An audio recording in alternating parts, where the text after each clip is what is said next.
Queridos amigos, sejam bem-vindos ao canal Videira Espírita. Meu nome é Cristina Brito e estamos começando mais um programa Gotas do Evangelho, juntos vendo as mensagens do Espírito Emmanuel, recebidas pela psicografia de Chico Xavier e que constam do livro Caminho, Verdade e Vida, publicado pela Federação Espírita Brasileira. Hoje nós vamos ver já o nosso capítulo, mensagem de número 31, mas antes lembrando aos amigos para curtirem o vídeo, para compartilharem, se inscreverem no canal, acionarem o sininho, 4 coisas que a gente sempre pede.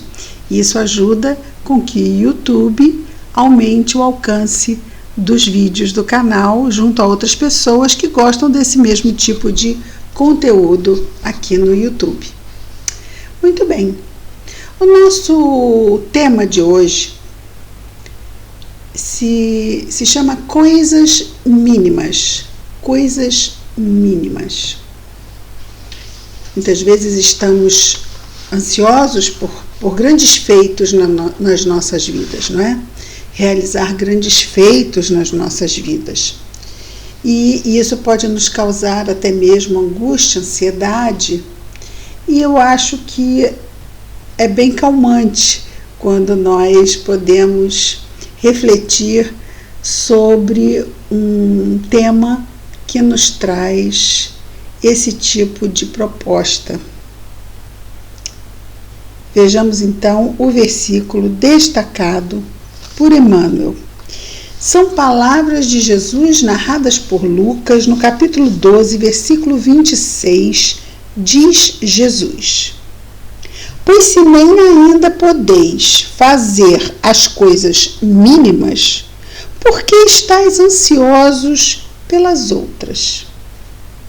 Vou repetir. Nunca é demais ouvir Jesus. Pois se nem ainda podeis fazer as coisas mínimas, por que estáis ansiosos pelas outras, que não são mínimas, que são maiores? Emmanuel comenta as palavras de Jesus da seguinte forma: pouca gente conhece a importância da boa execução das coisas mínimas. Pouca gente conhece a importância da boa execução das coisas mínimas. Aí pensamos em coisas mínimas, pensamos em uma gaveta que só quem vai ver somos nós. Pensamos naquela refeição que só quem vai comer somos nós, ou numa peça de roupa, e pensamos que isto pode ser uma coisa mínima. E aí nos lembramos agora de uma história pequenininha do discípulo e do seu mestre, que o discípulo pergunta para o mestre oriental: Mestre, como eu alcanço a iluminação? Iluminação, né? Coisa grande, iluminação, não é? Resposta do mestre: lave a sua vasilha de arroz. Nossa, vai exatamente ao encontro do que Jesus está nos dizendo aqui. Mestre, como eu alcanço a iluminação? Lave a sua vasilha de arroz. Uma coisa não pode vir antes de outra que necessariamente a precede. Emmanuel continua dizendo: há homens que com falsa superioridade zombam das tarefas humildes, porque quem zomba da tarefa humilde não é superior, não é? E se está mostrando uma superioridade, ela é falsa. Zombam das tarefas humildes como se não fossem imprescindíveis essas tarefas ao êxito dos trabalhos de maior envergadura. Um sábio não pode esquecer-se de que um dia necessitou aprender com as letras simples do alfabeto.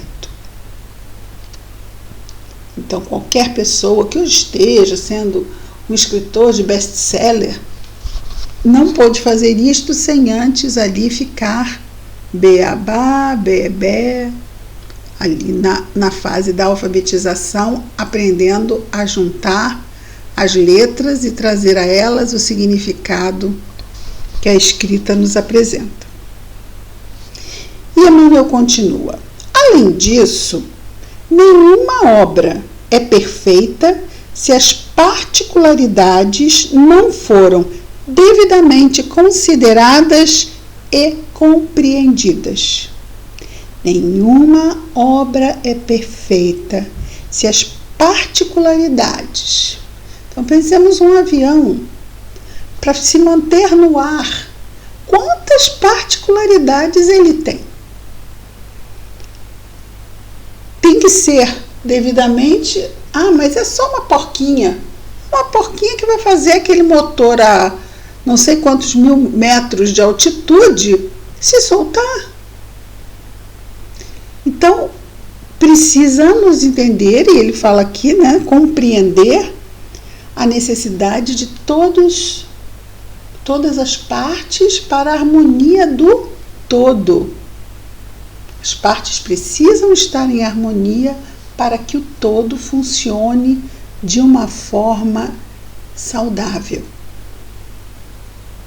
E ele continua: de modo geral, o homem está sempre fascinado pelas situações de grande evidência, pelos destinos dramáticos e empolgantes. Então, nos atrai as grandes coisas, não é? Os grandes feitos, os grandes heróis, inclusive o que dá muita bilheteria no cinema. Não são os super-heróis? As grandes coisas. Mas os filmes sensíveis que mostram a vida de muitas pessoas, não é? Filmes biográficos que mostram como as pessoas foram construindo a vida na dificuldade, esses também dão boa bilheteria, mas não dão tanta. Milhões e milhões e milhões e milhões e milhões de dólares para subir pelas paredes, ou voar, ou deter invasores de outros planetas. É empolgante, ele libera adrenalina. Ainda estamos assim muito... Aí a gente pode entender, não é? Por que Jesus escolheu o final da sua missão na Terra na cruz? Crucificado, tendo mãos e pés trespassados por pregos, cravos, de forma tão brutal, porque ele nos conhece, sabe que essas grandes situações impactantes emocionalmente nos chamam a atenção. E durante séculos, qual é a imagem que mais representa Jesus? Não é ele crucificado? Lá, quando foi mantido pela Igreja Católica, a quem somos fiéis devedores, por ter guardado a Igreja Católica o Evangelho durante mais de 1 milênio, 1 milênio e meio, até que veio Lutero e traduziu. E aí foi uma outra história que partiu daquela. Mas durante 1 milênio e meio, foi na Igreja Católica que o Evangelho esteve resguardado. E se houve um outro Consolador, de acordo com a promessa de Jesus, foi porque nós guardamos o seu Evangelho. Se guardares o que eu vos digo, eu falarei com o Pai, e ele enviará um outro Consolador para dizer o que eu não pude dizer e para lembrar o que eu disse. Então, isto é uma dívida que teremos para todo sempre com a Igreja Católica. Mas a imagem impactante é do Cristo crucificado. e muito bem representado no que ele diz aqui, que o homem está sempre fascinado pelas situações de grande evidência, pelos destinos dramáticos e empolgantes. Como morreu Allan Kardec?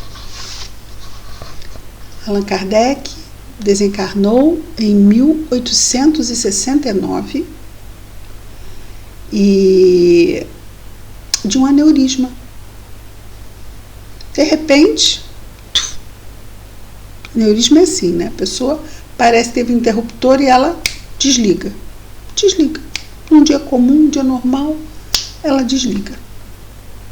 Não foi espetacular, não foi simples. Porque 1800, mais que isto, anos depois de Jesus, já não havia mais necessidade de se recorrer à forma impactante que foi a partida de Jesus.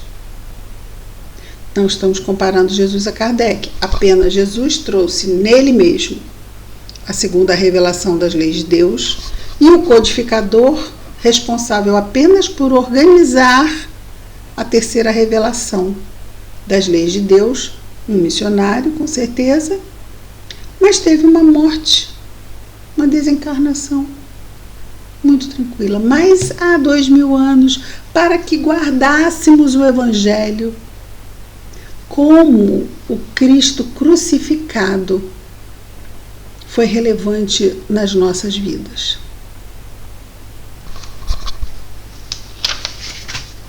Emmanuel continua dizendo: destacar-se, entretanto, exige muitos cuidados.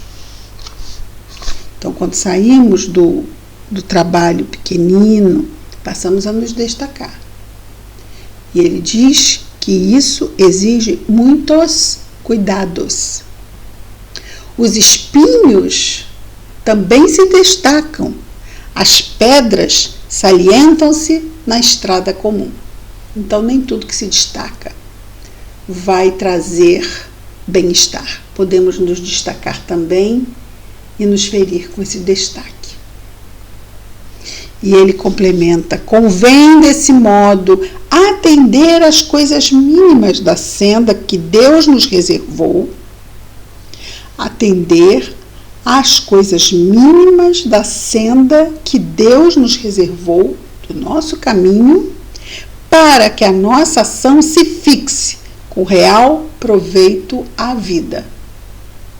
Como não vamos colocar uma criança de 6 anos que entra na escola para aprender álgebra? Ela nem sabe contar, ela ainda nem foi apresentada aos números. Isso dará a ela a impossibilidade do êxito, a impedirá de conquistar passos maiores, mais altos. Então é importante que ela comece ali e vá construindo o caminho intelectual, assim como precisamos também irmos construindo o nosso caminho moral. A natureza não dá saltos, não dá. Então é importante, claro que o ritmo vai ser marcado pelo nosso próprio esforço. Quanto mais nos esforçarmos, mais rápido iremos. Quanto menos rápido. Mas ainda respeitando, porque se eu corro demais, eu posso me atropelar, trocar as pernas e cair aquele passo que é maior do que a perna. Preciso respeitar. Mas valem passos pequeninos e seguros do que largos passos inseguros que lancem margem para quedas, não é? Não é para quedas, é para que hajam quedas. Eu sei que vocês entenderam. Continuando. A sinfonia, a música, a sinfonia estará perturbada se faltou uma nota. O poema é obscuro quando se omite um verso. Então, por isso que tem que ser tudo construído com cuidado, como ele diz assim, muitos cuidados. porque senão o todo vai estar prejudicado, vai deixar de funcionar em harmonia de forma saudável. E ele conclui então dizendo: estejamos zelosos pelas coisas pequeninas. São parte integrante e inalienável dos grandes feitos. Então, a fábrica que produz os parafusinhos e as porquinhas que vão ser usadas no motor do avião é uma fábrica importantíssima e precisa ter todo cuidado na fabricação daqueles pequeninos parafusinhos e porquinhas, porque isto pode fazer o avião cair. Assim também na nossa vida. Todo detalhe de cada acontecimento, todo o envolvimento que temos, toda a nossa sensibilidade, a nossa inteligência para resolver cada situação vai nos habilitar para que a providência divina vá nos apresentando situações mais complexas. Existe um ditado que diz: para alunos mais adiantados, lições mais difíceis. Mas para isso precisamos nos adiantar, nos preparar, estarmos habilitados.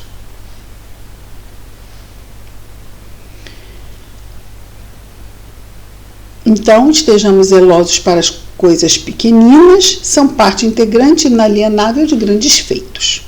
Compreendendo a importância disso, compreendemos? Sim. O mestre nos interroga no Evangelho de Lucas: pois, se nem podeis ainda fazer as coisas mínimas, por que estáis ansiosos pelas outras? Isso é interessante na medida de que essa ansiedade é como se a gente ficasse assim, lembrando a Deus, que tudo sabe, a hora certa de que as coisas aconteçam. Deus não sabe a hora certa para que as coisas aconteçam? Ah, mas eu estou esperando acontecer isso na minha vida e não acontece. Se não acontece e eu estou fazendo a minha parte para que aconteça, não é simplesmente ficar ali, não estou fazendo nada e estou querendo que a coisa aconteça. Não, eu estou fazendo a minha parte. E a coisa não acontece, é porque ainda não está no momento da coisa acontecer. Não é? Então eu preciso fazer a minha parte e entregar o resto a Deus. Ah, mas eu não estou entendendo por que isso não está acontecendo na minha vida. Está acontecendo porque dentro da vontade de Deus, Ele entende que isso é melhor para nós no momento agora. Amanhã pode ser diferente, mas agora é assim. Então Ele está lá, provando o quê? Provando a nossa confiança, a nossa fé, a nossa resignação, o nosso esforço, a nossa perseverança, a nossa calma, a nossa humildade diante da sua vontade. Magnânima, justa, misericordiosa, eu sei disso, mas quando me é negado algo que eu estou querendo, maior, uma promoção, eu estudei para tanta coisa, eu vou fazer isto agora? Sim, mas esse é o trabalho que Deus me deu para hoje. Ah, mas eu já podia fazer outras coisas. Se ainda não apareceu e eu estou fazendo a minha parte, é porque não é o momento. Continuemos, perseveremos e naturalmente as coisas acontecem. Ah, mas está demorando muito. Quem arbitra sobre o tempo? O que é muito tempo, queridos amigos, para um espírito imortal como somos? É que às vezes a gente vê a nossa vida, às vezes, né? Sempre, né? Sempre. A gente vê a nossa vida dentro da encarnação. Aí a gente considera, 1 ano, 2 anos, 3 anos, isso é muito tempo. Às vezes assim, mas eu já tenho 40 anos, eu vou fazer agora mudar de profissão, eu vou ter que aprender tudo de novo, eu perdi meu tempo. Não, de jeito algum. Se a gente está no caminho e está com novas propostas e novas possibilidades e oportunidades e vontade, porque às vezes a gente descobre tarde qual é realmente a nossa vocação. Ah, mas eu investi tanto tempo naquilo ali. Agora eu posso fazer coisas maiores ali e ser infeliz. Se eu descobrir agora que eu quero outra coisa e posso ir lá e tentar isso, por que não? Não é? E tenho condições disso? Às vezes não tenho, naquele momento, porque eu vou precisar ainda manter aquele emprego. Hoje em dia a gente sabe, aliás, sempre, não é? Os empregos são importantes para o nosso sustento.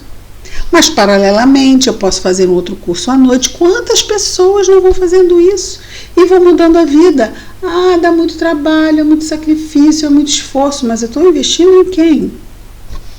Em mim? E se eu acho que eu não valho isso,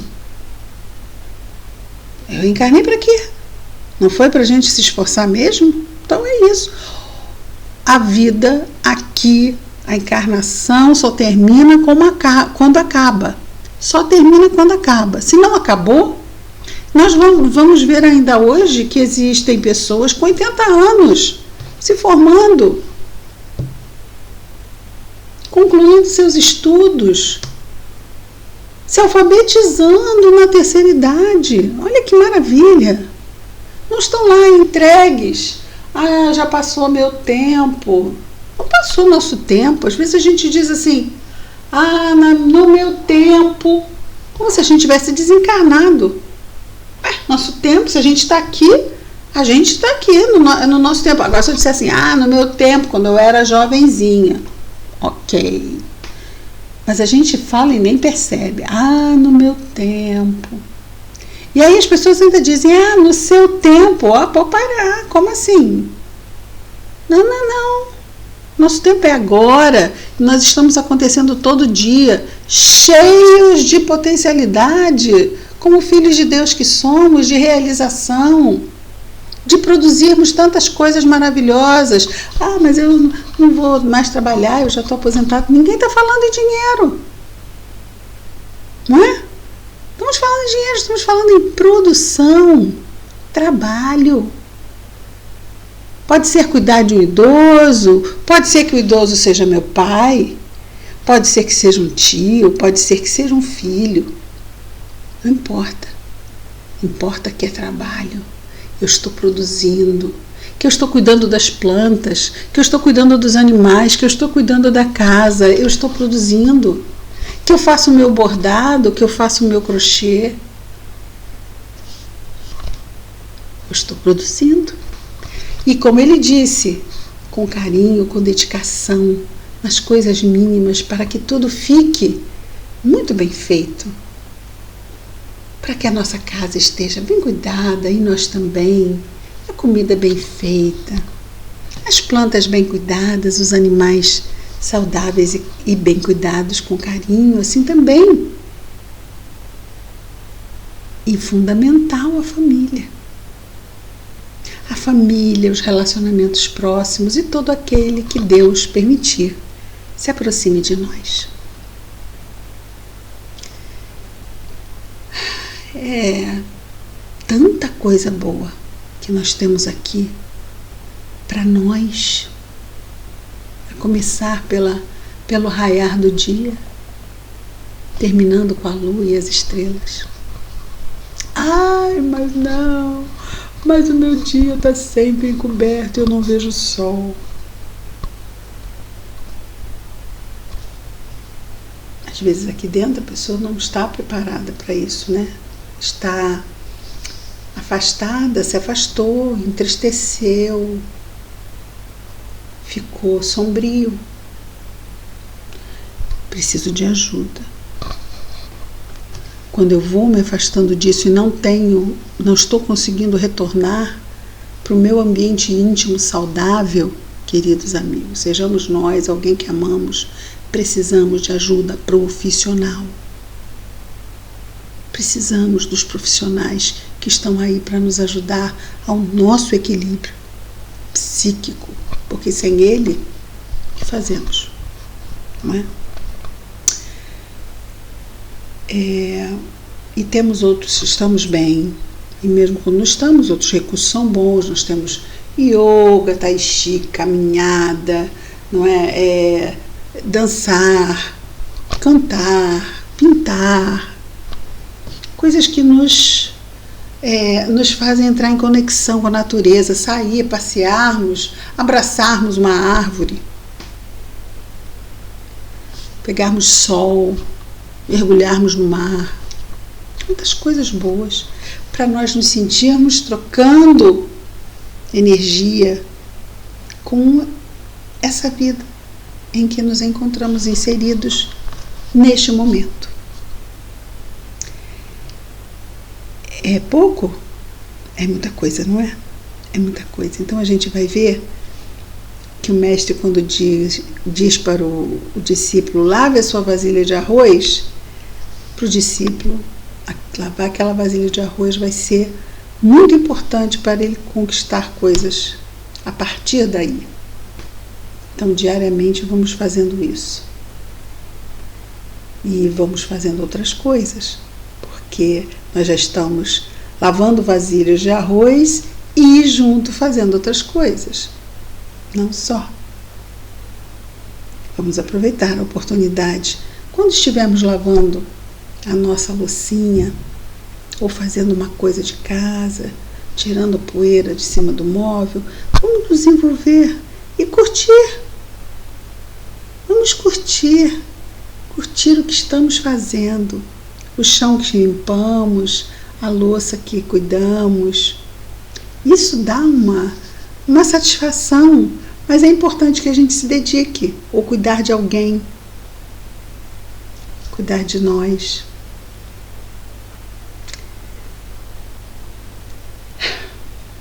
Vamos orar, continuar os cuidados agora, através da prece.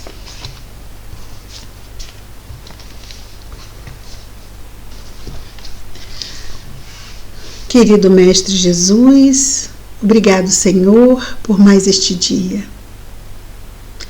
por mais essas inúmeras atividades pequeninas que marcam, Senhor, o nosso envolvimento nas coisas que fazemos e o quanto queremos fazer bem, o que quer que a vida nos entregue a ser feito, Senhor.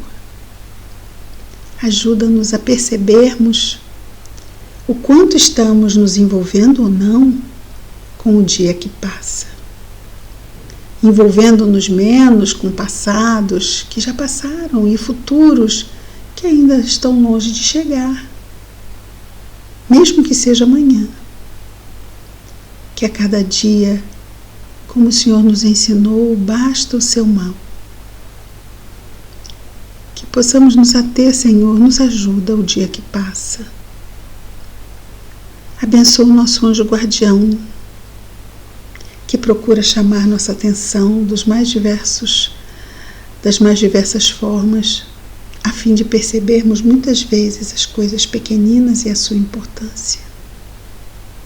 Que a tua paz esteja conosco, Jesus, aonde quer que estejamos, com quem quer que estejamos, e envolva e abençoe os nossos irmãos de humanidade, em especial os que sofrem, Senhor, os que se encontram nos hospitais,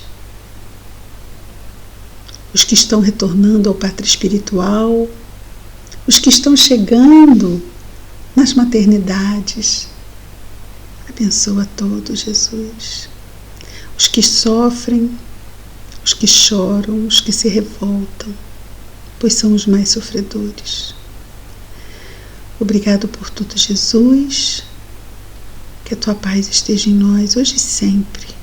Graças a Deus.